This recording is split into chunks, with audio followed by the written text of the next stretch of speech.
Pagkatapos ng laro ng Team RC Warriors mga kapatid, dali-dali po kaming pumapalaot kasi pasado alas 5:30 na ng hapon at malapit ng dumilim ang paligid at kami po ay dali-daling tumawid papuntang Island Garden City of Samal. Nagmula po sa Patilan, Bungbong, Pantukan, Davao de Oro.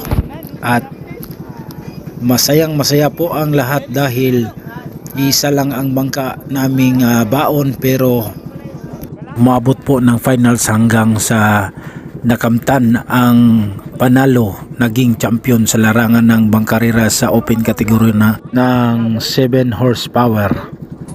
At pinaandar na ni Dundun ang isa pang makina para mapabilisan ang aming pagtawid. At masayang masaya